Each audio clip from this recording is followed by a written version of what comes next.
when it's time for him to write, he lets himself do one of two things.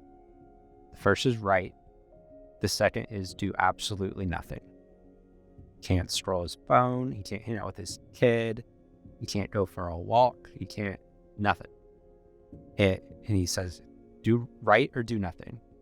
And at some point, you'll get tired of doing nothing and you'll have to write. And that, for me, has been incredible advice.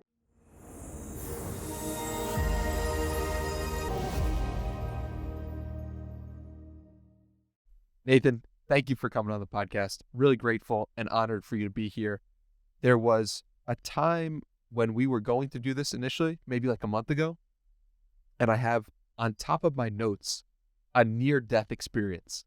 So I figured we would start there for this podcast. Yeah, I guess we can jump right into it. Sophomore year of college was chemical engineering major, just absolutely grinding on that. My appendix burst. I didn't know my appendix had burst. Doctor told me it was a stomach bug. Go home, think everything's fine. When your appendix bursts, that pressure releases from when it's inflamed. But when the pressure releases, that actually gets rid of a lot of the pain. So I thought I was fine. And 2 days later, all that pain came back. It came back 10 times worse. I lost 25 pounds in 72 hours. It was terrible. Went to the hospital, septic, fun times, and now an 8-inch scar, belly button down. Good stuff. Couldn't walk for a couple of weeks, couldn't lift for 3 months. Awful. But an experience like that really reorients kind of your life. For me, it did. And I realized, okay, I don't want to do chemical engineering. I do not enjoy thermodynamics or fluids or anything like that. So kind of took a step back. Like, what do I want to do? The answer, I've always been creative, enjoyed storytelling, reading, playing video games, but more on the like creating the world kind of lens. So reorienting myself into that, switch majors, start writing books very intently. And that's kind of where my creative journey, I would say, took shape. It was through that experience. Okay, so what came first? You putting out on Instagram, and creating an Instagram account about your fiction writing? It did. Or was it creating on Twitter about sports? Good question. Definitely Instagram. I messed around with it for maybe a year. It didn't go anywhere.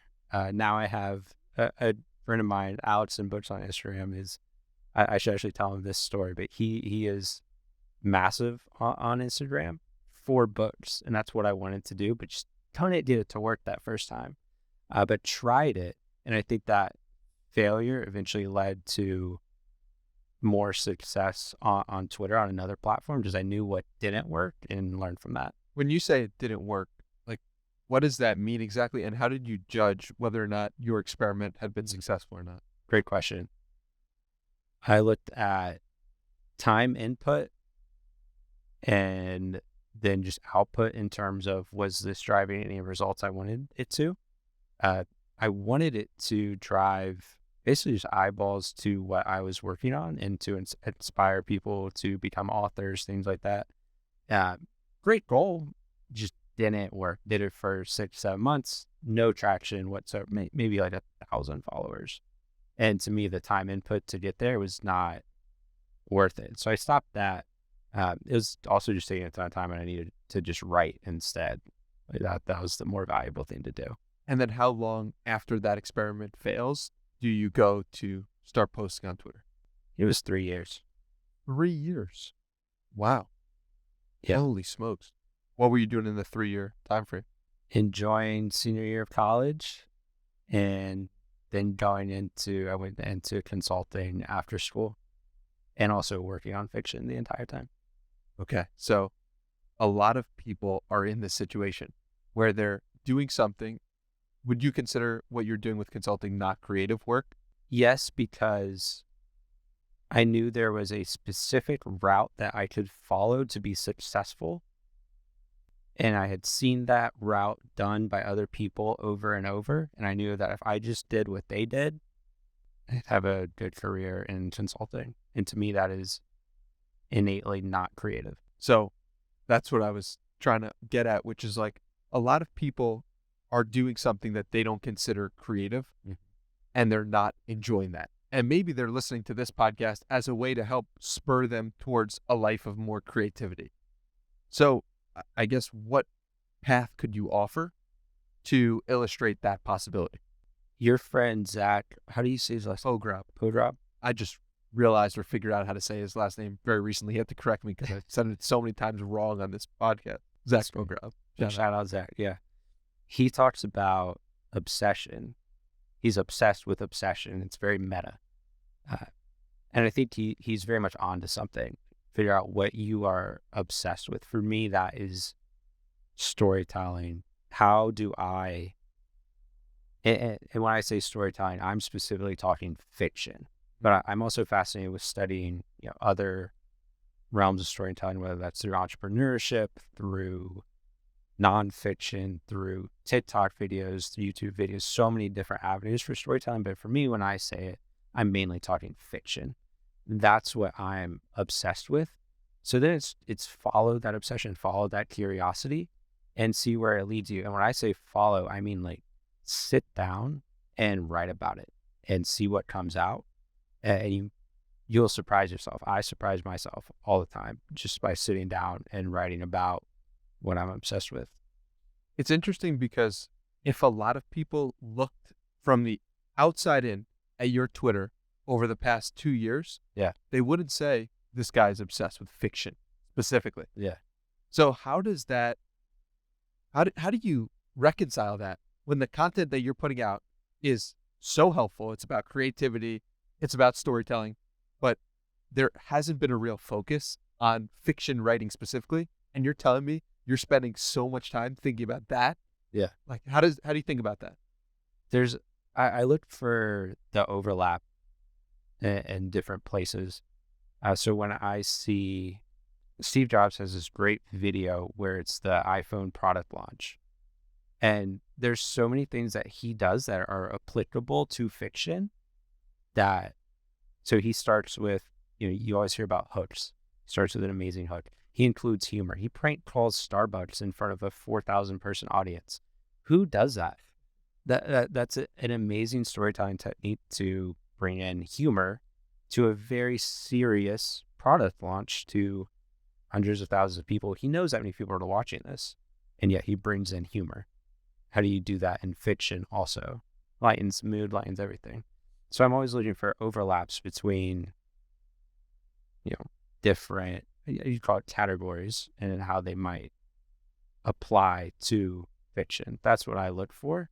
And then I'll just share what I'm finding that's interesting. Your Twitter account, man, is just such a valuable resource for people who are interested in creativity because the way you're able to break down the storytelling, its creativity, and it's always people that are so recognizable. And you're like, oh, where does that come from? Who is that person? And what did they do to get to that point? And what were the levers that they pulled? When you're going about consuming things on a daily basis, like, how do you figure out, oh, this is tweetable? You look for those aha moments. If I'm listening to a podcast, watching a YouTube video, and I feel the need to, hit the rewind button 15 seconds, probably a good sign that there's something there that other people will be interested in too. And then I'll take that clip or I'll write it down, whatever it might be, just capture it somewhere.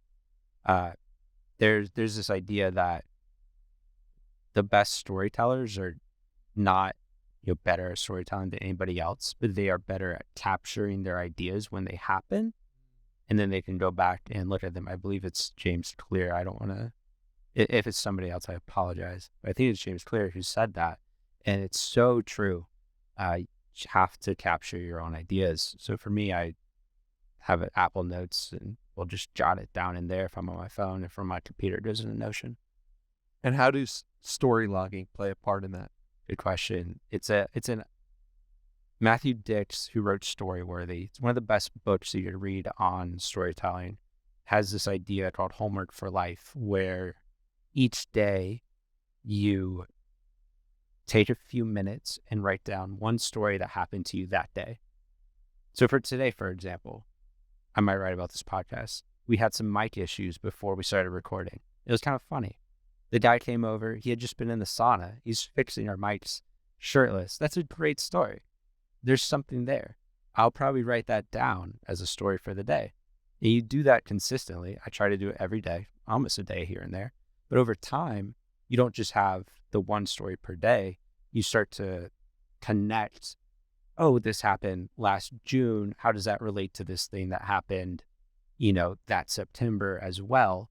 And you start to have these overarching themes kind of throughout your life. And I notice that kind of thing so much more now that I've started that Homework for Life habit than I would have otherwise. It reminds me of stand-up comedians, because stand-up comedians go up on set and do a comedy set maybe once a night or 3 or 4 times a week, and they're constantly testing stories. But what's amazing about Twitter and the power of it is you can test stories all day, every day. Yes. Did this story resonate? Why did this story resonate? What happened there? Why did this connect with people? And you realize, like, sometimes it's just about the hook, or sometimes it's just about the delivery, or sometimes it's just about the energy that you had prior to writing that thing. And so it's really exciting, because if you think a stand-up comedian can only test one set every night for a week straight, so 7 total sets. It's like we could do 7 sets in a day, potentially. And I think that's why I lean on tweeting everything. Like I go further in the direction of, like, if this is interesting to me, like Lisa Ann followed me today. And it's just like, I'm going to tweet that. I'm going to put that out because I'm going to see if people are going to resonate with that. And then somebody else might be like, no, like, I don't want to share personally. And I respect that. But I want to test as many stories as possible, so that I can just put more out into the world. And I don't know what's going to resonate with people. That's kind of how I operate through Twitter. I take a similar approach. If something resonates, then I'll pretty much set that aside and be like, okay, I should do more like that. People enjoyed it. I enjoyed writing it. Let's do more. And then to your point, if something doesn't resonate for whatever reason, it's totally fine. And that's something that was hard for me at some point when I was trying very hard to grow Twitter and whatnot. How do you not get addicted to that dopamine effect of the light? It's difficult. So my mindset, I'm trying to say, I'm just going to share cool stuff. And if people like it, that's great. And if they don't, that's also great. It doesn't totally matter one way or the other. So that shift for me, one, it's still hard, of course, like when the likes are wrong, it's like, oh, that's great, whatever. But having the mindset of, like, it doesn't matter. It really is okay either way has helped me a ton. When you separate the tweet from your self-worth, it's like, okay, this tweet that I posted got 7 likes or 3 likes. Like, that doesn't mean I'm worth 3 likes or 7 likes or 0, right? It's just like, how do you separate yourself from the things you post? I think is a question every content creator should be asking themselves and thinking about. Yeah. And so tactically, a few things that I do on my phone in general, I've turned it to grayscale, which really helps with the phone addiction. So if anybody's struggling with scrolling TikTok too much or Instagram, like, turn your phone on grayscale and it'll solve a lot of your problems. Another one is just turning off. I have no notifications for anybody but like family and close friends for texts. Calls, I'll still get notified. No notifications for Twitter, Instagram, LinkedIn, any of that. At some point, you just need to do so much of that, the notifications specifically, because it's overwhelming at a certain point. But even if it's not overwhelming to you, I think it's a good practice to have, to just check things when you feel like you're called to them. So for you, it's just like, when did you realize that point of like, all right, there's too much stimulus coming at me and I could spend all day on the phone if I think I looked at my like average screen time or whatever, and it was like 4 hours plus, and it was like, that's terrifying. On the phone only. Yeah. Yeah. Like, that's what's the laptop. Right. Yeah. You add both. that's Full day. yeah, full day. I was like, that's somewhat terrifying. I don't like that. So how do you fix that? And for me, like, those things have significantly helped. And just if I need to go work on something, just leave the phone in the other room. That's a great one that I've tried to do as well. What's the morning routine like for somebody who's trying to write fiction and is obsessed with fiction writing? Good question. I actually do most of my fiction in the afternoon. This is something that I try to hammer home. Like, there's no perfect way to do this. Like, it's very popular. It's you have to wake up super early and do it then. You have to take cold plunges. You have to like do the sauna. You have to, like, it's all BS. You don't have to. Like, Brandon Sanderson is one of the biggest fantasy fiction authors in the world, and the dude does his best writing at 1 a.m. He's sold tens of millions of copies of books. And you have William Faulkner, who is of the, I write when I'm in one of my favorite quotes is, I write when I'm inspired, and thankfully I'm inspired at 9:30 in the morning every morning. So like that, that's great too. And it works for both guys. And then you have folks like Stephen King who do not use outlines. Stephen King's published dozens of books, one of the most successful authors ever. He doesn't outline anything. That goes against everything you ever learned growing up. And then you have, J.K. Rowling, who does outline. There's no right way to do it. So for me, I just try to pick and choose from each. I'll try something. If I hear something, I'm like, oh, that sounds like it'll work. I'll try it. And if it sticks in my process, I'll keep it. And if not, then I'll discard it and keep moving. So just like figure out what works for you. That's the best thing I've done. What stayed with you? The best writing advice I've ever heard is from Neil Gaiman. I believe it was on a Tim Ferriss podcast. And he said, when it's time for him to write, he lets himself do one of two things. The first is write. The second is do absolutely nothing. Can't scroll his phone. He can't hang out with his kid. He can't go for a walk. He can't, nothing. And he says, do write or do nothing. And at some point, you'll get tired of doing nothing and you will have to write. And that, for me, has been incredible advice. So when I really want to sit down and focus, that's my go-to constraint, if you will, is I can write or I can do nothing. And how long do you set aside for that period? A few hours, probably 3.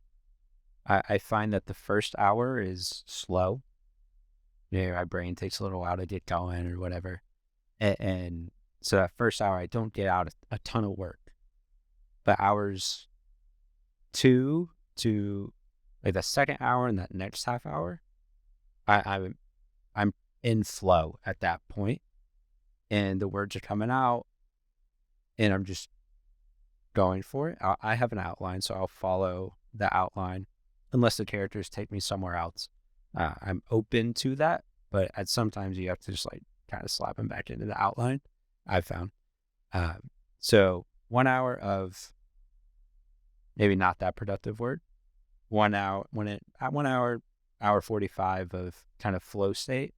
And then at the end of that, my brain's kind of fried, and I'll take 15, 30 minutes to start wrapping up that day of writing. And I try to stop at a point where it's clear what's going to happen next, because that helps me for the next day.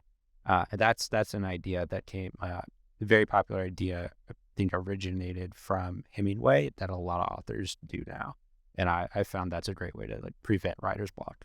So you're telling me every time that you write, the first hour is unproductive, or it's just not as ideal as 1 to 2 hours? Like, it's very consistent for you? Yes, super consistent. If you just look at words written into the Google Doc or into the journal, whatever it is, hour 1 will be significantly less than hour 2. That's so fascinating, because most people probably don't allot that amount of time for their writing or their own creative pursuit. And it's just like, how much better would it be in the second hour of doing it? Like, even for this podcast, like sometimes after the first hour, we're just getting started. We're just finding our flow. We're just finding but sometimes we don't have the second hour to actually like explore that flow. So that's a really cool and exciting concept. How should people think about applying that to their own life? A lot of the time, to fix a problem or to create something, you just need to sit down and work on it. And I'll underestimate how long that creation process will take. Yeah, when I sit down to write a chapter, like, oh, I can, knock this out in an hour. Like I have the outline here, I know what's going to happen, and I get in, and it's like, this doesn't feel quite right. There's something off, and it's getting into that flow state for me. There's this idea, the creativity faucet that you can see. A lot of people will talk about it. Seth Godin, Julian Shapiro, ton of people will talk about it. Sheeran, or is that John Mayer? Which one? Both. Both talk about Ed Sheeran has an amazing clip on YouTube. If you look up Ed Sheeran Creativity Faucet, you'll find it. He is talking, he says that his songwriting process is like a dirty faucet where it comes out bad at first, like it's dirty at first. You ever turn on a dirty faucet, it's a little bit brown. There's, some stuff you're like, I really don't want to drink that. But then after it runs for however long, 5, 10, 15, an hour, minutes, it becomes clean. And he compares that to a songwriting process where he says his first few ideas for songs or first few verses or whatever it might be are trash. He throws them away, and then the good ideas come later. I think it's really important for people to understand that and to hear that for you, your first hour of writing is bad. For Ed Sheeran, the first things that he produces is bad because it makes us realize, oh, these people that are amazing at their craft are just like us. They're human beings. It's super encouraging for me. Okay, if it takes him a little while, it's fine if it does for me as well. Yeah. Why are we, or why am I, and why are you too, so obsessed with creativity? For me, there's that itch to create something that if I don't lean into that, I become a very unsatisfied person. And when I am creating things, whether that's writing a newsletter, whether that's working on books, whether that's whatever it might be, there's a satisfaction that comes with that. And it definitely expands to the rest of my life. I just find I am a happier person when I create. Where that itch comes from, I'm not sure. Is that something that you think everybody has, or do some people not have that? What do you think? I think everybody is a creator. And I think that we often, school, society suppresses it because it optimizes for the average. And so I wasn't taught creative things in high school, in middle school, but I found myself drawn to creating a Knicks blog or creating a time management blog. But then I would hear like, nah, you shouldn't do that, or you should focus on doing the average, doing the things that the average are doing. And so I think we're all drawn to it. We have to water it, and we have to give it light. And I truly believe everyone's creative, and I think everyone is creating in every moment as well. And so when you say, I need to be creating, I'm thinking to myself like, well, in what moments are you not creating? For me, the not creating moments are when I'm I'm not pushing myself. I'm not outside of my comfort zone. I'm not going through the process of, oh, I suck at this, I need to get better. To me, that is I enjoy that. Like I like to be bad at things and then over time improve. Like being outside of my comfort zone in that way feels creative to me. Makes sense. We went on a walk a month ago. To me, that was a creative act of us creating something that didn't exist there before, us having a conversation. Did it feel like you sucked at that, or that you didn't enjoy it, or that it was it pushing you outside of your comfort zone? I think our conversation pushed me to think about things in ways I hadn't thought of before. Interesting. Yeah. No, because I do wonder if the feeling of creativity is associated with the feeling of being uncomfortable for everyone. I don't know. I don't know either. It is for me. Like I'm going to start doing YouTube soon. That's very uncomfortable. I don't like being on camera. I maybe that's part of the reason I enjoy Twitter, enjoy writing newsletters, books. There's no video component to that. So and I find myself, I'm comfortable on Twitter now. I know I can do Twitter. I don't know that about YouTube. So YouTube now, to me, is a out of my comfort zone type of thing. And I want to go learn how to create on there and see if I can do it. The answer might be no. That's okay, but it'll force me to be creative in a different way than I already know how to be through Twitter or LinkedIn or these other text-based platforms. What does success look like for you on YouTube? You talked earlier about my Twitter is not specifically around kind of fiction. YouTube will incorporate that much more. There's a few authors who do this very well and have used it as their platform where their fans really come and connect, follow their books, hear their writing advice. So that's more what YouTube will be for me. That's the goal. What does success look like? I think success looks like I get 2 videos out a month and they're very high quality in that category. 2 videos a month. That's the goal for the next 3 months. And then we'll iterate. If it needs to ramp up, it'll ramp up. If the better way to do it is 1 hour-long video that's super high quality and you can only do that 1 a month, we'll do that. How do you come to figure out 2 videos a month is what? You have to start somewhere. Well, that's sounded like a good number. Very just by feel or by what you think you can bring on. Yeah. Because I think a lot of people, the reason why they don't start something new is because they don't have constraints or an actual plan to do it, and or they believe that the plan that they choose is not enough to see that the results that they want. How am I ever going to get 100,000 subscribers if I do 2 videos a month? So I'm just not going to do it. How do you think about all of that and people starting things specifically? I think there's a 3-step process for getting good at pretty much anything. 1, you have to get started. It doesn't really matter what that looks like. If you want to learn how to cook, you need to buy a recipe book and open it to page 25 and make that recipe. Just do that. And then do it again the next week with a different page. And the next week, and the next week. So you've gotten started.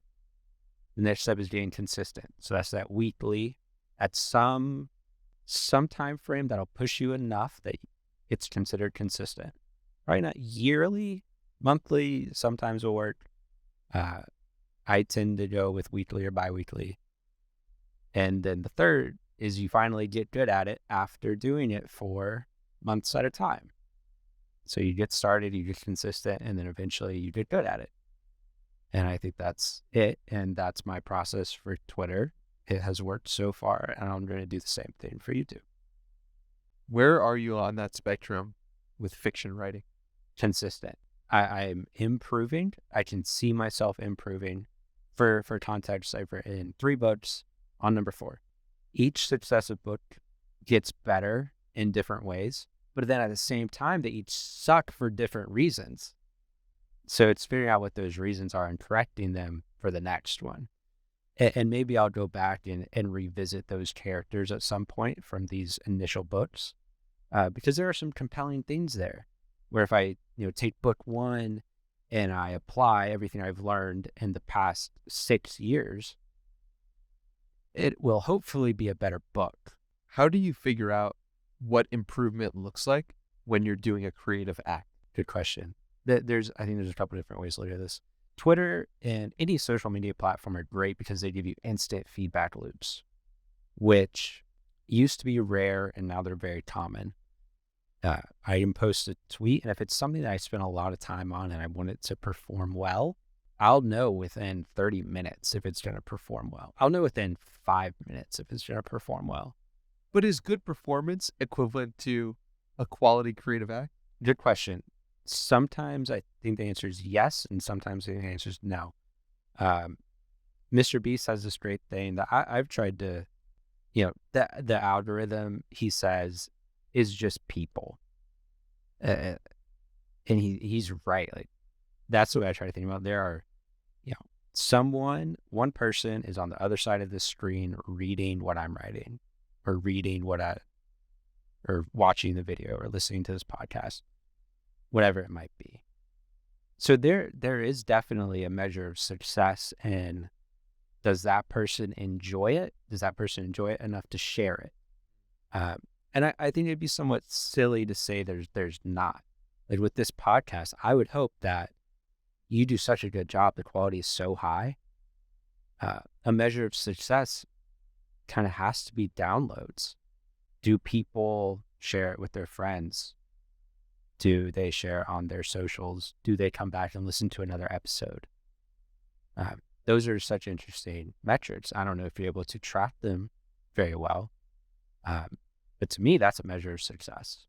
And the same's true for a tweet or a YouTube video or a book. How many people buy the thing?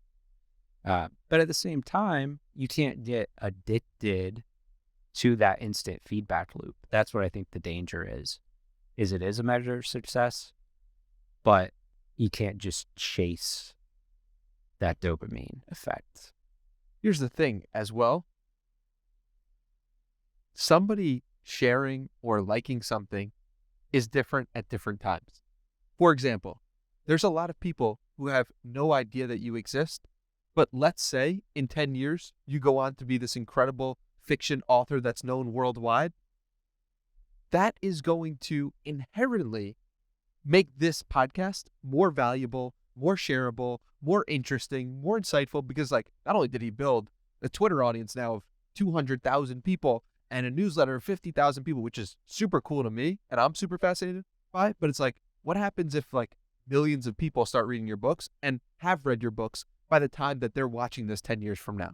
It's that's a hard metric to quantify, to understand, to realize that you're not playing a game for a Mr. Beast video, for example. It's some of those videos are evergreen and will be seen forever. Some of those videos, no one is going to watch after that day, that moment, that thing, that whatever.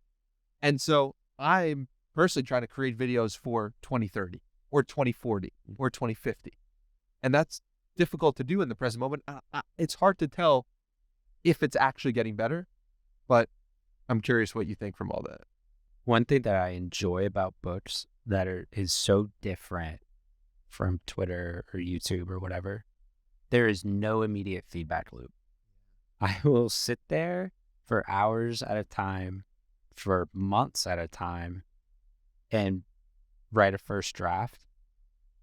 And I will never have another set of eyes on it other than mine.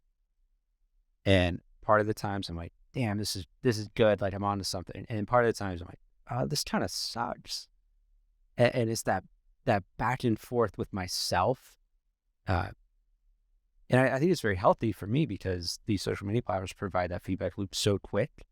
I find not having that feedback loop is a great thing for my mentality, actually. Because it forces me, I'm just writing something that I would want to read. There's something great about that.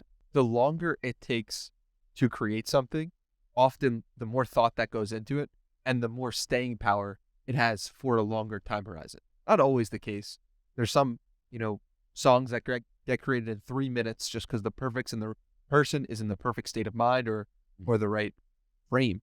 But some things like really, if you sit with them for a long time, if you spend 20 hours doing research on a person and then you talk to them, it really could be way more valuable because you put that extra time and thought and care into it. Yeah. Yeah, I agree 100%.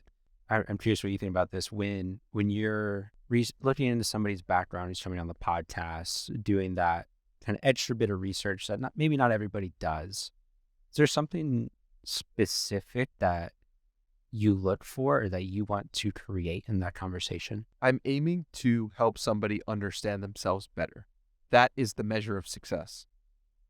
And I don't always do that. And you can't always get to that place by aiming at it directly. If I'm like, dude, tell me something about yourself that you don't know about yourself. And I'm just going to be like, what? Like, Yeah. so I kind of have to take the long route in order to get there. I have to think and live in your shoes to the best of my abilities. I have to think, oh, wow, near-death experience. How did that shape him? Okay, then he spent some time on Instagram, but he spent some time in the corporate world. Okay, now he's writing fiction and like really wants to take it to the level of, to the best of his abilities to get it into the most hands and the most minds as possible. Okay, like how does that change your world? How do you think about life when that happens? And so for me, it's all about creating that experience, and it's all about understanding what were the impactful moments, what were the moments that hit me based on my own life experiences as well. Because if it hit me that you had a near-death experience, that your appendix almost burst, like Yeah. I know it literally hit you, like it hit me. And so I was fascinated by that. So yeah, I mean, for me, it is just about understanding the human being and getting the human being to understand themselves. I like that. You need somebody, you're trying to teach somebody else something about themselves, but through their own thoughts, responses. Yeah. It's hard to do. And I'm still trying to work on it and improve it. And I hope I continue to do it for as long as humanly possible, because there's some joy that I get from helping other people understand themselves better. And so for you, where does the joy come from in the fiction writing process? I love creating something that it just doesn't exist. That's why I write fiction instead of nonfiction, because it's incredibly nerdy, incredibly dorky, and I love that. I can create a magic system out of whatever I want, give it constraints, give it whatever. I can create a character who doesn't exist, and then on the page, they do exist. I can think, what does the world look like in 150 years, and write about it. And fiction lets me do that more than any other creative outlet, and I love that for that reason. And I learn a lot from fiction about myself and about how the world works, both reading it and writing it. And I also loved it growing up, so I want to help other people find that too. You mentioned it was nerdy or dorky, your own words. Yeah. Was there any part of you ever that suppressed your nerdiness or dorkiness because you thought it wasn't cool, or you thought you shouldn't go down that route? No, actually, I loved playing sports growing up, and I loved reading books and whatnot. And that was maybe a rare combination. I don't know. But my parents did a great job of encouraging both. So what other reasons do you think point to the fact that you didn't let the child in you die? I think going back to the appendix bursting, like the doctor literally told me, he was like, there was a good chance you did not come out of that surgery. That's like, and that was after the fact, thankfully, weeks later. I was like, okay, wow, that's cool. I was 19, amazing, like in great health, like very, like all that. That's cool. Happened in a span of a week and a half, and that brought me back to writing fiction. And then I went through late 2021. Yeah, late 2020 or 21. I had never really dealt with like mental health struggles, and all of a sudden I'd find myself sleeping in until 10 or 11 p.m. Not like me. 10 or 11 p.m.? Sorry, a.m. Oh, no. I was just, it's like, holy smokes. Yeah. And that's not like me. Maybe on a Saturday sometimes, but not every day. I found myself being lazy. Not like me. I found myself just like not really excited about much. I didn't get excited to go play basketball. I didn't get excited to go to the gym. I didn't get excited to write fiction. And it took months to get out of that rut, that slump. And when I came out of it, we switched apartments. We got a great natural light, and like my wife was just amazing support system that entire time. And when I came out of that, I was like, I need to read more and I need to write more about fiction, creativity, storytelling. So like the harder things that I've gone through, and it's all relative, right? With what's hard with what people. But when I go through like challenging things in my life, I always get pointed back to writing fiction. So that tells me, okay, I need to do this thing. It's like your body and mind they don't allow anything except what maybe your purpose or your calling, or like, I that's how I genuinely feel about the podcast. If I don't do it, I get physically sick. Okay. So it's like, what is going on there? Why is that the case? Why is it the case that you became sick or you couldn't get out of bed when you weren't doing the thing that, like, what is that? Great question. And I don't know which one comes first. For me, I think it's not doing the thing. And there's probably other factors and whatnot too. Like we'd moved to Spain. My Spanish, turns out it wasn't as good as I expected. Way better now, but at the time, no. Didn't have like a good community there yet, and built that over. So there are definitely other factors too. It's a bit of a chicken and the egg problem, but yeah, for me, I'm generally just a happier person when I'm writing fiction. And I think a lot of people probably have something that for them, they're happier when they're doing, whether that's being an entrepreneur, building a company, whether that's cooking regularly, whether that's running marathons. I think people have something that generally makes them happier. Yeah. And I think that becoming known to more people is just a result of following that over a long enough time horizon. So I'm reading Kevin Hart's autobiography right now. Yeah. And it's like, he's making people laugh since he gets his first award as a participation trophy, basically, on his swim team in high school. And his first set just crushes it. And then it's like, when he gets his first job as a shoe salesman, he's like entertaining everybody and people are loving his personality and who he is. And then they're like, yo, you should try stand-up comedy. And some of his friends are like, nah, don't do that. But he's following the call of what lights him up. He's following the call of like, I get to excite people. I get to entertain them. I get to make people laugh. And when he's not doing that, he feels a sense of like, life's over. Like, this is not good. This is not exciting. And I think life, from my perspective currently, is just about figuring out what gives you that feeling. And if you can feel it, if you can understand that feeling, you will be known and seen by more people. That's kind of like my working hypothesis on what fame actually is. It's just following the call for a long enough time horizon. So enough people understand your gifts. Yeah. And I think it depends on what you're doing as well, like what your goal is. For sure. I think some people, like what they're doing, it doesn't necessarily make sense for it to be that public. So maybe, I just in my mind, maybe it's not fame, but reaching towards whatever success looks like in that field for whatever your call is. Yeah. I think a better way to put it is like becoming known versus fame. And the reason why is because I think of like my mom, like born to be a mom, incredible mother. And so there are people that know her inherently around our community, like, oh, my mom's a great mom. Like, and people will say that to other people because they just know it's true.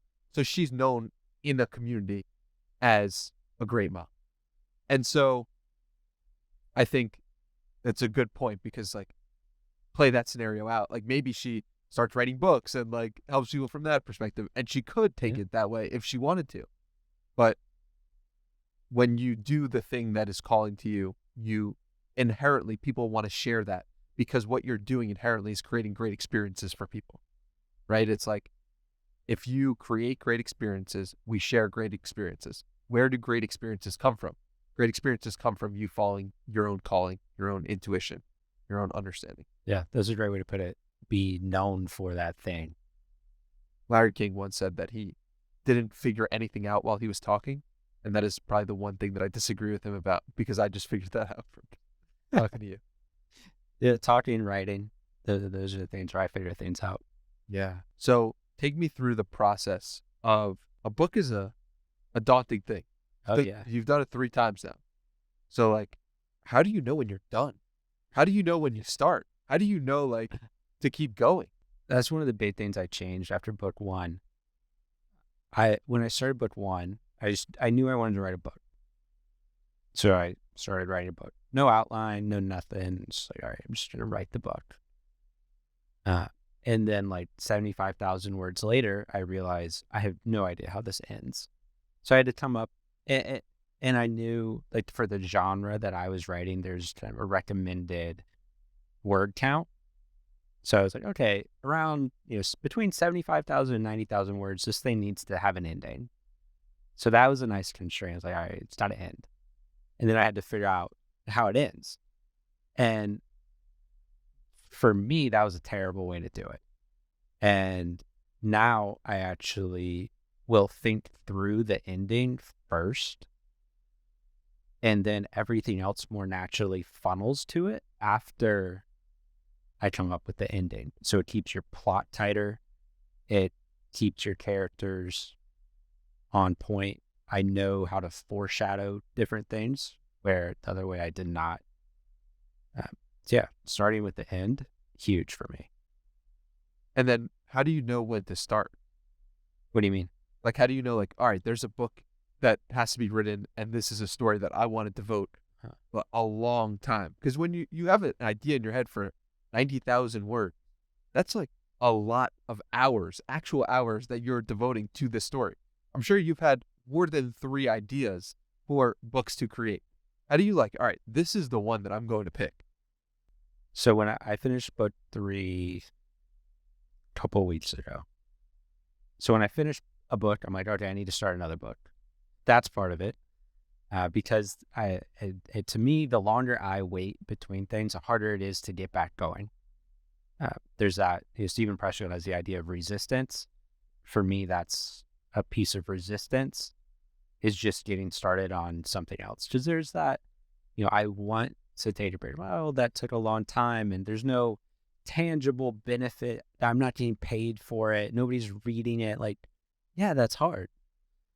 So that resistance builds the longer I wait between books to get started. So I just need to start something to keep that from really setting in. And then there's the idea of, okay, so you're going to start something, but what do you start? Which is more your question. I've done it a couple ways. I'm still playing with what the right way to do it is. I like what characters made me the most excited. What world do I most want to create? And then another way to look at it is what potential ending is the most interesting, and how do you get there? So if you was to do it for this current one that I've just started, it was the ending. I liked the ending, so I wanted to write the book. And do you tell people about it? Do you talk to your wife? Or are you like, or is it just like a secret thing until she'll get annoyed with me? I'm like, no, you can't read it. You can't read it, but can she hear about it? No. Draft 1, absolutely no. Nobody hears about draft 1. At what point is it ready for you to tell your wife or tell people? Yeah, like her or close friends will be after one round of edits. I find that the first draft is usually, it's just me getting something on paper, so then I have not a blank page to work with. So that the improvement between draft 1 and 2 is drastic.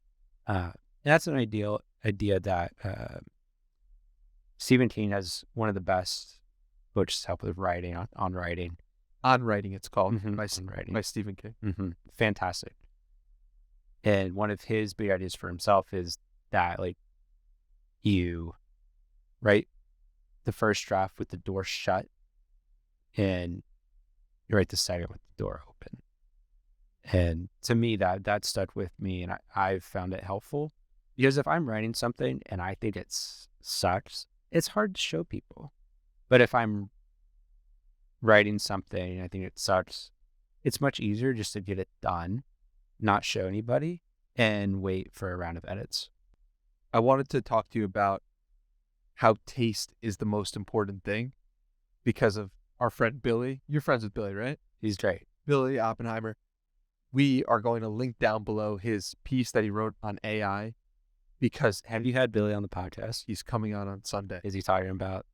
We're going to talk about the piece. We're Okay. going to talk about his experience as Ryan Holiday's research assistant and just a fascinating guy. He's going to be sitting in this chair very soon. So very excited for that. But his piece around AI was so impactful for me because his basic thesis was, all right, if anyone can create everything and anything at any moment, what's actually going to be the significant part of that is going to be your ability to discern what is good from what is not.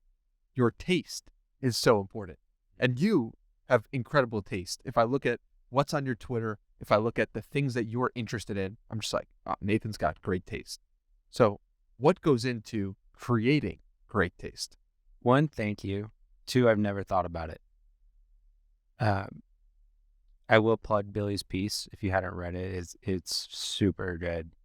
I got to read from first draft to final, and it was awesome. I told him, I was like, dude, I don't know what to tell you. Like, just post the first draft. He didn't do that, and it turned out even better. But I would have been very happy with draft one. And I'll let him explain his piece. So definitely read it. But for me, taste it's almost like curation, where there's so much in the world. There's just so much data. I used to do consulting. A lot of what we would look at is big data platforms for these different companies. And if you think about the internet, like one of those things, like whatever the dumb stat is, it's like we create more data in an hour than used to be created in years, hundreds of years. So taste and the ability to curate become more and more important as there's just more stuff in the world, and as the ability to create things becomes easier. No code, you don't have to know how to code to do web design. So then the differentiator becomes taste. You don't have to write to produce newsletters or tweets, or I think at some point in your future books. It'd be silly to not think that. So it becomes taste is what matters. How do you choose what to put out? For me, when I'm looking specifically at, let's say, fiction, I think the broader question here is, how do you know what's good? I do this thing called copy work, but do it for stories. And it's very popular in copywriting. There are some really good courses. Sam Parr has a very good course. I believe it's called Copy That. And the idea is you take work from prior people who have done it that is exceptional, and you write it line by line by hand. And to me, the reason that is such a powerful idea is because it then shows me this is what something great feels like. And doing it by hand, there's something about pattern matching, and just knowing that this is exceptional helps me when I'm doing my own writing. Like, I think that the copywriting for Twitter is helpful, or for LinkedIn is very helpful, because a lot of copywriting, you do it on Twitter and LinkedIn, is similar style as writing a landing page. I would say for Twitter and LinkedIn. So that's helpful there. But when I'm doing it for stories, I don't want to copy Ogilvy or, some of these copywriting legends, because copywriting is not storytelling.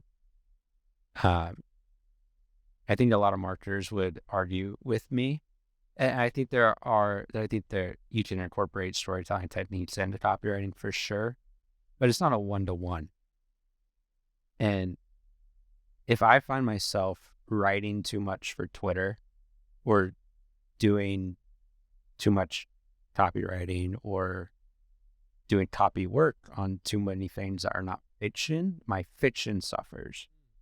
So instead, what I do is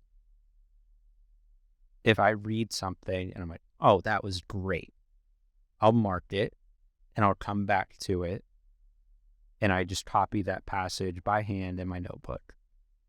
I call it story work, copy work, but for stories.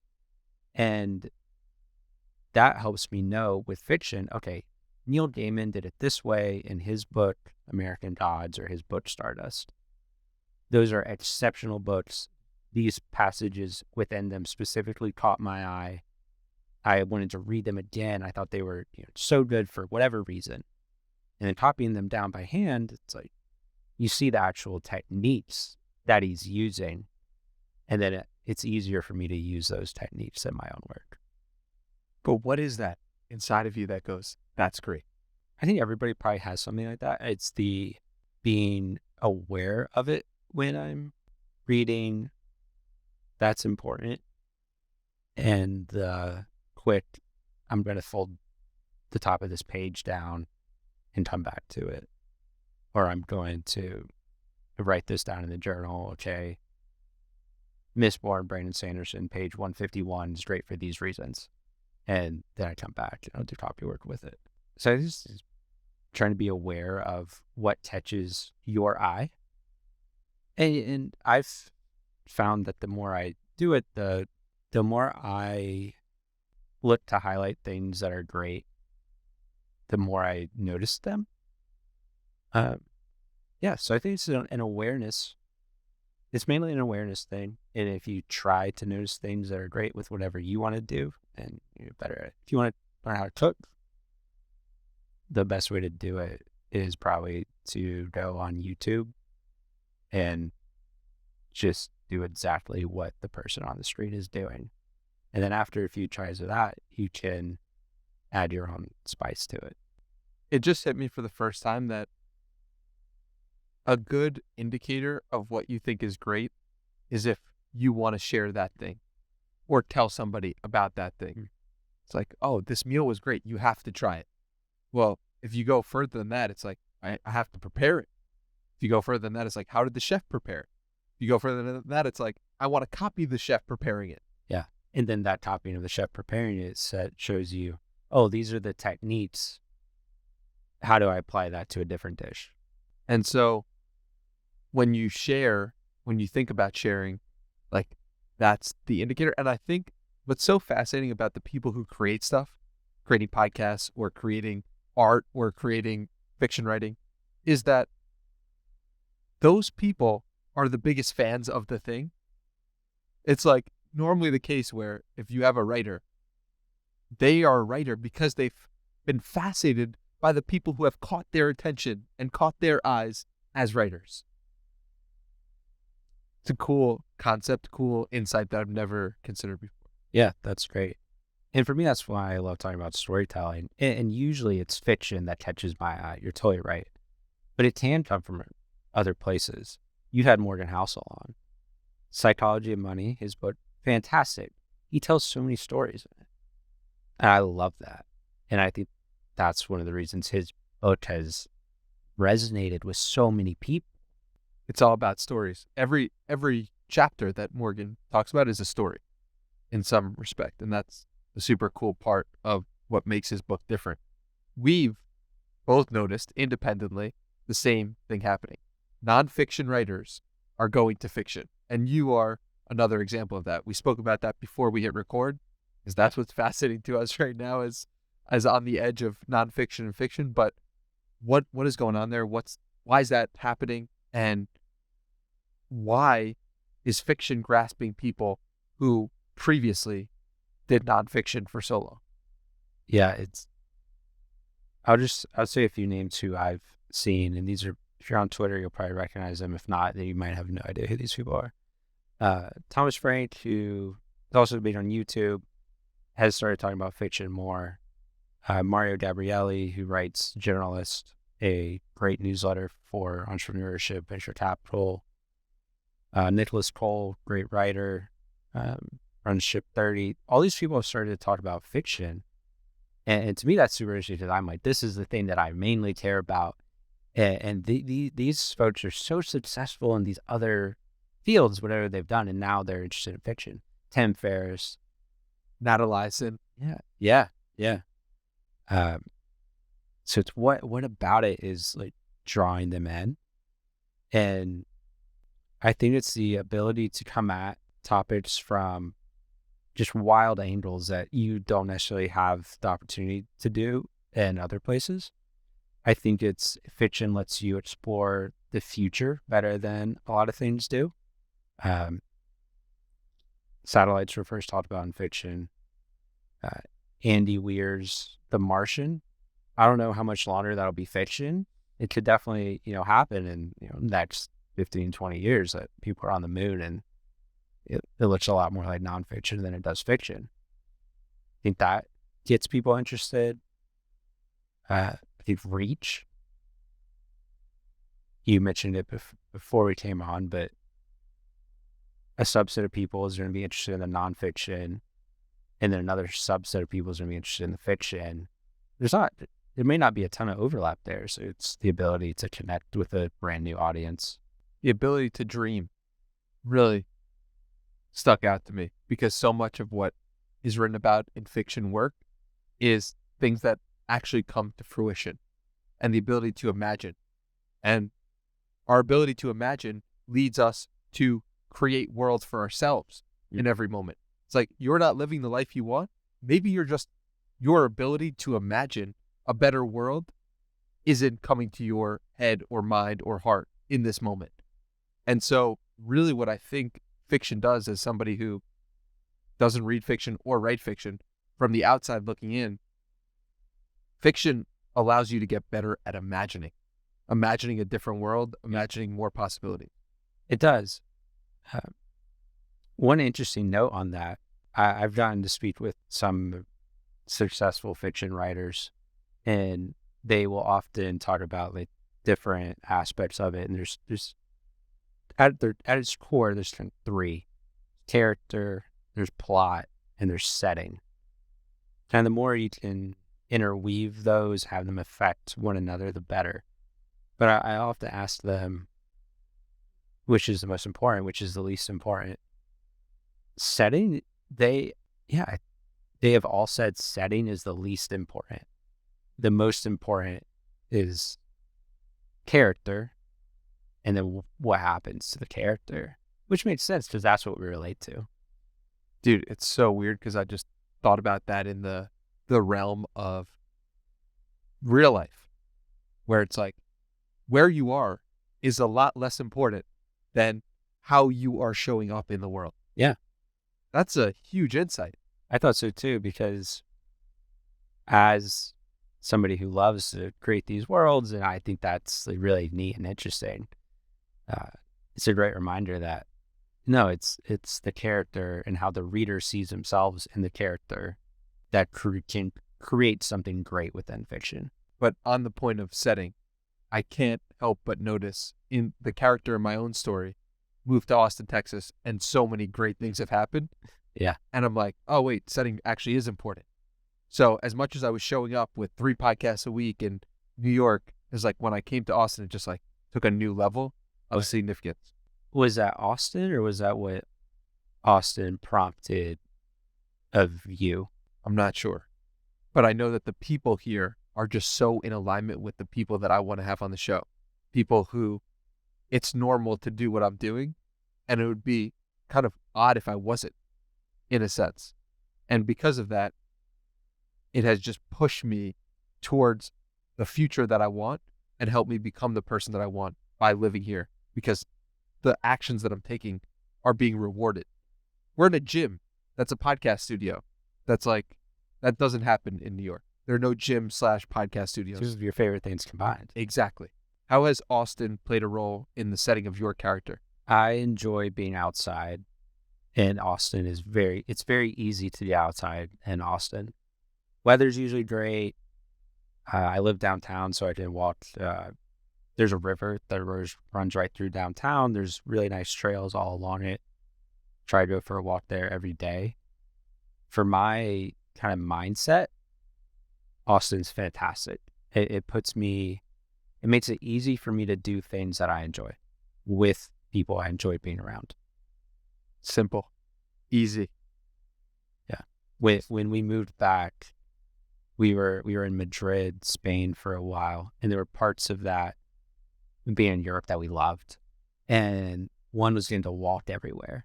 And the first time I came back to the US and I sat in traffic, I was like, what the hell is going on? Like, this is terrible. So we made a list of things that we wanted to try to emulate as best we could here. Top of that list was walking. Hence why we live downtown, because we walk to the grocery store, we walk to the gym, we walk to the trail. So I think there's something there about that I'm learning about, is trying to intentionally design your own life to do things that you enjoy doing. I don't love sitting in traffic. Okay, so I want to be able to walk everywhere. I want to be out in nature. Okay, so live in a city that makes that easy. It's warm a lot. It sounds very simple, but I talked about when I went through a really tough time, mental health wise, some depression. I wasn't doing that. We lived in a small apartment, no natural light, all that good stuff. And it was like, looking back, that didn't make any sense. I did not design the life that I enjoy. How much of this feels like you don't have a choice? What do you mean? Well, it's like, for that example of like, all right, I want a city like this, like this, like this. Well, there's not that many cities in the world that you can actually choose from. It's like, you don't really have a choice if that's the reality that you want. When you talk about fiction writing, it's like, well, it's when I do this, I get joy, and when I don't do this, I get depressed or upset. So I don't have a choice. I have to do it. Sometimes I feel like so much of life, we don't have choice. And I hesitate to say that because I know that the power of choosing to fall in love with the podcast in some way, of treating it like a craft, I understand the power of that, but I also understand, like, at some point it feels like it's not a choice. How do you reconcile destiny versus? I'm going to take the other side. Please. Because for me, there is always a choice. There always feels like a choice whether I sit down and actually work on the fiction, or that one specifically, because there's no deadline to it. There's no consistency to it. With my newsletter, I don't feel like there's a choice. That goes out every Saturday morning, no matter what. And if it's not written by Friday night, okay, I'm going to be up till 2 a.m. writing it. And I'm going to try to make it as good as possible, because I want to I value those readers' time, and I want them to get something from it. So that one, I understand what you're saying, that there's no choice. I've set that schedule. It's now expected of me from other people. It's going to happen. The fiction writing, there are no expectations from other people. I don't have an editor who's like, you have this deadline in 3 months. I don't have, fans who want a book in a year. I don't have those things. So it would be very easy to just not do it. So that it always feels like it's a choice. And if that day I don't make the choice, and I, for some reason, don't do the writing, I regret it. But that happens. That's a really interesting way to put it. And it feels like almost sometimes that we're doing, the actions that we're taking are leading to, like, the days that you don't write or that you don't do it, like, that's just the way it was. And arguing with that reality, or arguing with like, oh, I should have done this, but you didn't do it. So what, you're going to waste time and energy to be like, no, I should have. Yeah. But like, maybe like you need that time to help create the story in the way that you want it. Or maybe you did it, but some of it I think goes to, we were just talking about designing your life for things that you enjoy. When I don't write, I'm like, why didn't I write that day? And try to be introspective in that fashion. And then try to set constraints that make it easier, ideally there's no choice. You're right. Ideally it just happens 100% of the time. So how that's something I think about a lot is constraints. How do I use constraints to make it more likely that I don't skip that day? But is that ideal? Like, I don't know. I don't know if it's ideal to go to the gym every day. Like, going to the gym 90% of the time is almost better than going to the gym 100% of the time. Reason being, the results and the progress that you'll make isn't substantial, but you're having enough flexibility in your life where you can let things come up. Yeah. And so you go to the gym, your equivalent of that, fiction writing, going to the gym 80% of the time, but you don't do it for the 20% of the time. It's like, well, maybe that 20% of the time is serving something. And it's obviously dependent on every situation and where you're at, but it's just everyone thinks that they should do everything every day, but maybe the optimal is 5 days a week. Great book, exceptional book, incredible author, really talented guy. I was asking him about his creative process, all that. He either writes every day when he's working on something, but if he's not working on a specific project, he doesn't write. And I thought that was so fascinating. Give himself room to breathe. Yeah, it reminded me of what you were talking about. And I think that goes back to what you were saying, which is like, everybody's got to find their own way to do it. For some people, it's literally right every day. For some people, it's right when they're on the clock for that book, for that moment. And other people, it's somewhere in between. And figuring that out is so important. And you only figure that out by listening to yourself, messing up, doing the wrong thing, the quote unquote wrong thing in one moment, and then figuring it out later.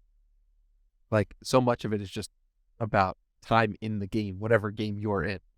No one can tell you how to lift weights if you've been doing it for 1 day or 3 days. Like, you figure out your routine, the best way you show up after 5 years. So it's like who you are, what story you tell yourself.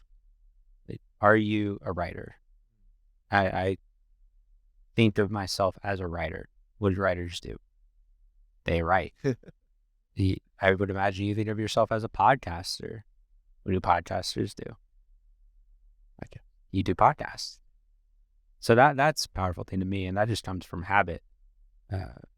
James Clear has talked about this a lot. Like, the things you do every day, how do you use that to shape the stories you tell yourself?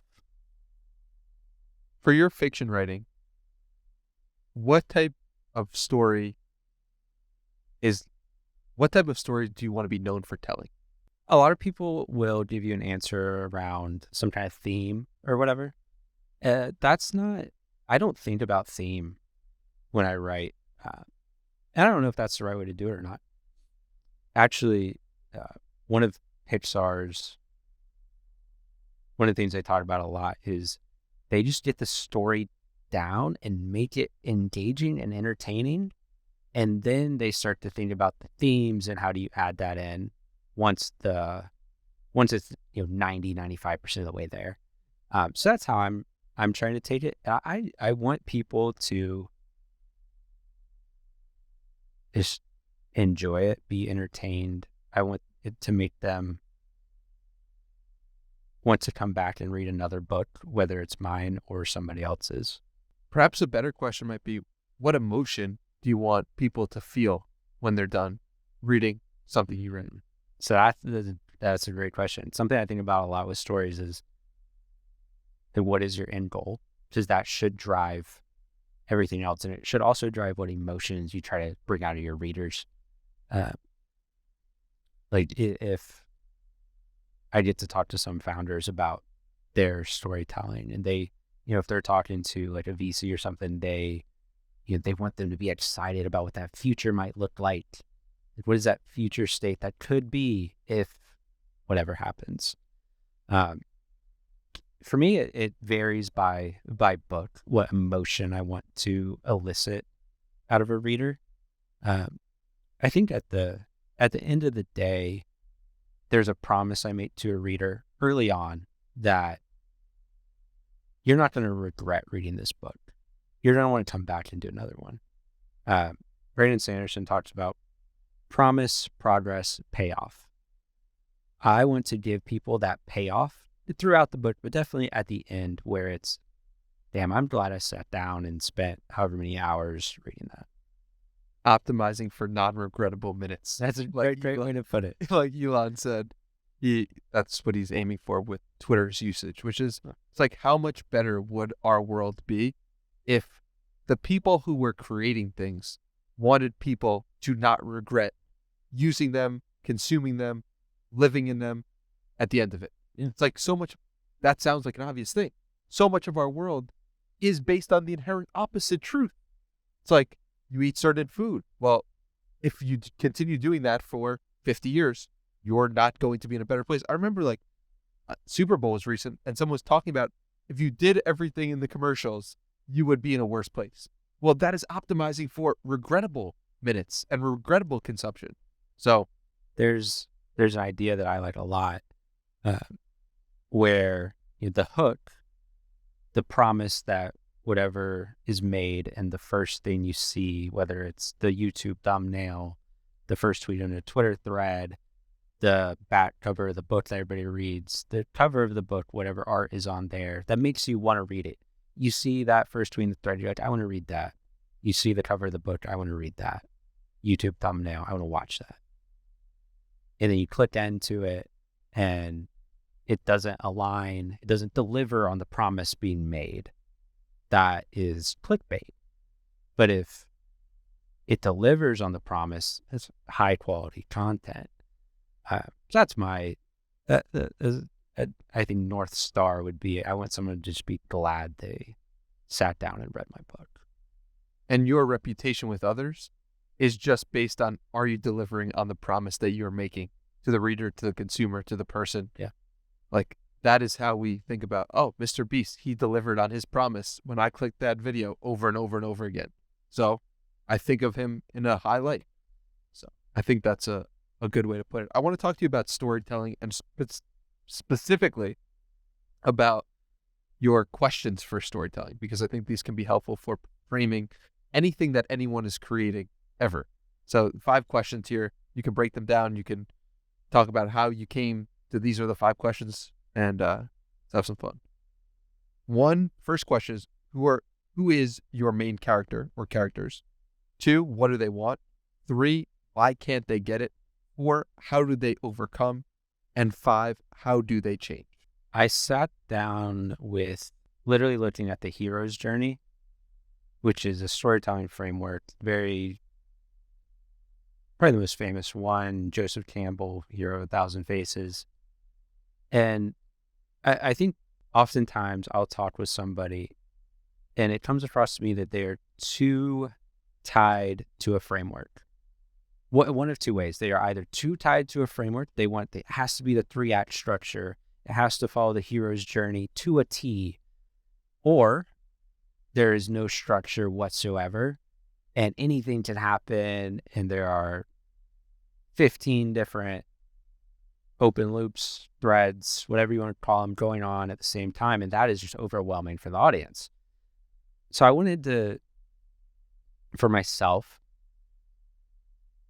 create some kind of structure that was loose enough, but had enough guardrails, if you will, to keep me on track. And those questions really helped me to establish the basics of the story while not being too rigid with what I'm creating where it seems formulaic. I was doing research for this and I found out that I think you said Batman doesn't follow the normal hero's journey that you would expect. And I'm not a big fiction reader or movie watcher.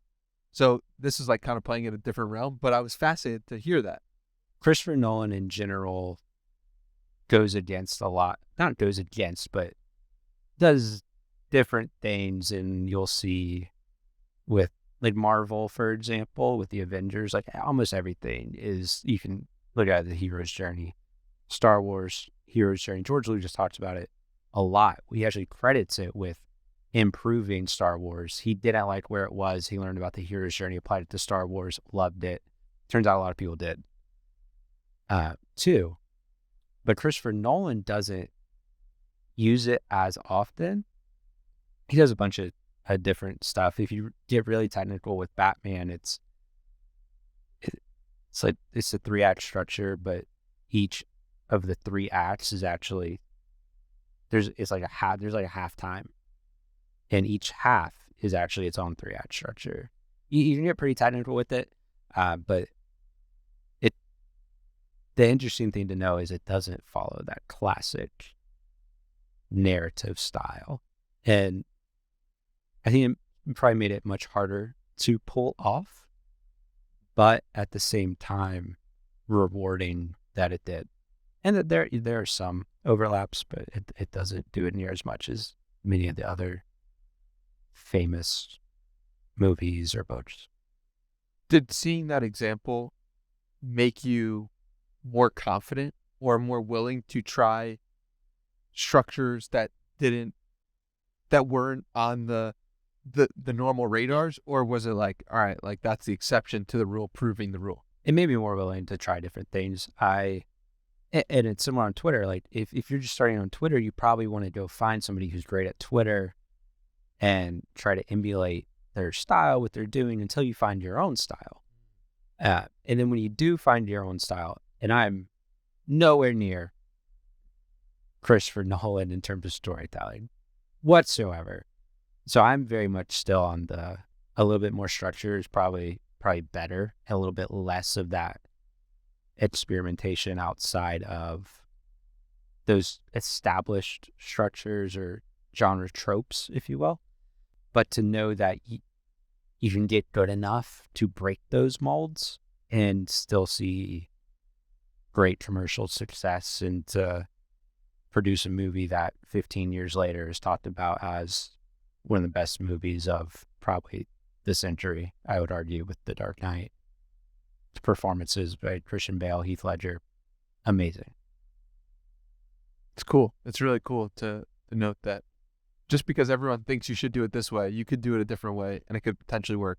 Granted, you might need to put in, decades of experience to break the rules, but still cool to know.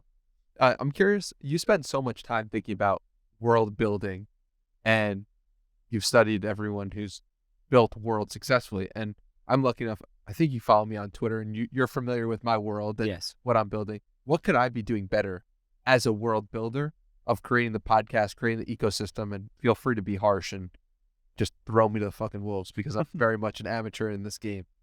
You're not an amateur. One, your podcast is great, and yeah, so I don't think you're an amateur by any means. Yeah, we talked about this a little bit before, but building one world and not trying to build multiple worlds.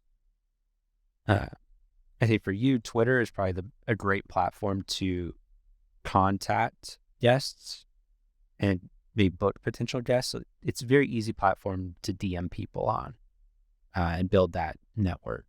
Have you found that for Twitter, where it's good to help book guests? It's the best place to book guests. Yeah. My theory would be it's not the best place to grow your podcast listenership. It's a text-based platform. Podcasts are not text-based. You're also on TikTok. You're also on Instagram. You're also on YouTube. Are you anywhere else? No. LinkedIn, but not really. Like, I don't check it. Okay. I would just become the best at one of those platforms. And it made sense to cross-post and whatnot. But I would have one that you just focus on and use that to accelerate your growth. And by growth, I mean podcast downloads. Because I think there's 2 parts of growth. There's retention and there's new people on the thing. My guess, without looking at your numbers, is retention's good because your podcast is very high quality, so people want to come back to it. So then it becomes a new user problem. And I think if you master one platform, you probably get more new users than if you do a B job at 3 places instead of an A+ job on one. I think the A+ job on one will bring you more new listenership. So that's one thing for kind of building the world, if you will. Second is, you did something with me before we came on that I thought was exceptional. And I haven't done a ton of podcasts, but doing enough that I know that this is rare. Danny came into the room and he had Creativity Inc., which is a book by Ed Catmull, one of the co-founders of Pixar. And I talk about storytelling a lot. So yeah, I'm a big fan of Pixar. They do an amazing job. And this is a book that I will be very excited to go read. I've listened to it on audiobook, but I've never read the physical copy, which shame on me. Physical copies are way better. So I'm very excited to do that. And I'll remember that. And,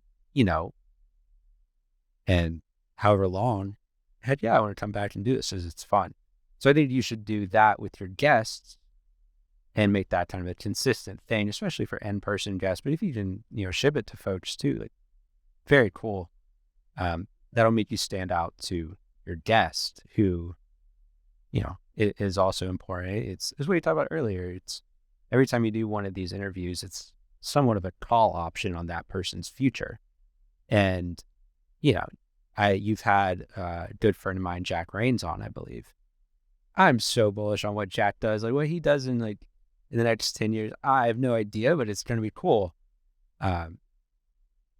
So giving somebody like that book, that gift that makes them be like, wow, like this guy was really thoughtful about this. Like that meant a lot. He goes and becomes the next Morgan Housel.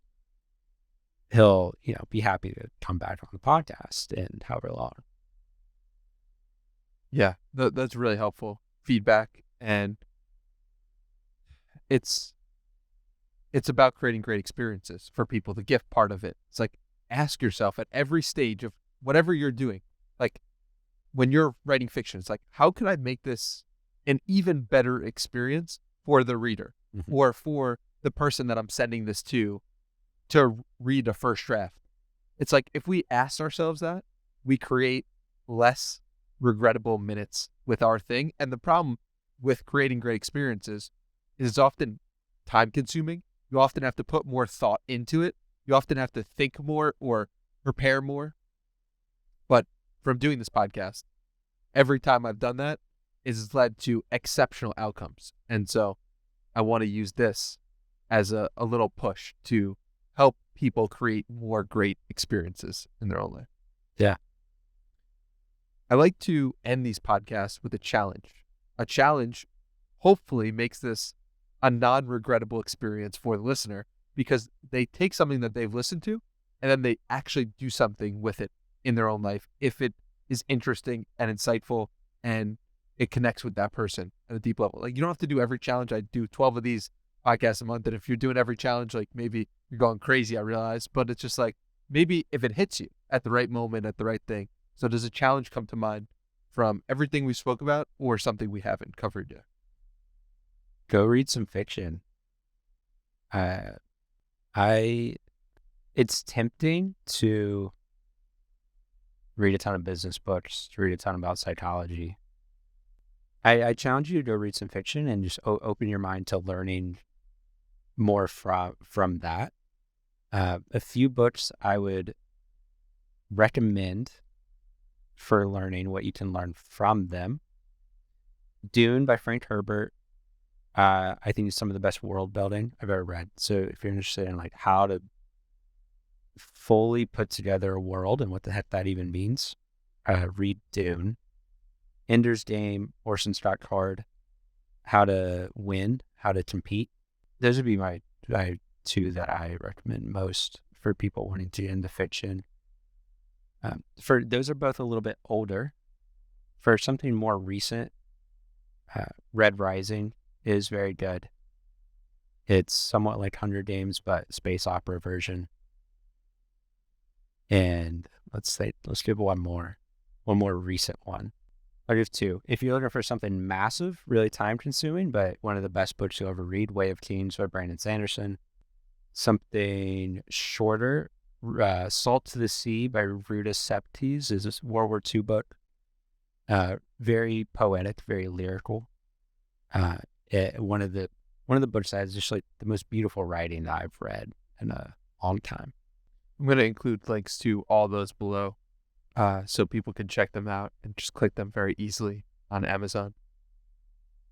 Where can we send people to add to those links to connect with you further if they want to stay in touch with your latest on world building, creativity, storytelling, and eventually, hopefully, a fiction book that people can go ahead and purchase? Twitter at NathanBall27. And I would be honored if you checked out the newsletter, worldbuilders.ai. It's a good time. Oh yeah. And do we have any expectation on when we can purchase fiction?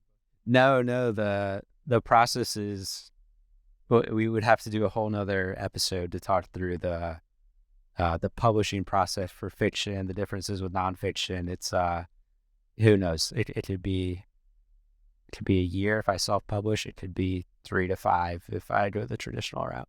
Well, we'll have to get you back on when you have that out and available. I'm so excited for your future, and I'm so grateful for your time and wisdom here today. Thank you so much, man. Thanks for having me on, Danny.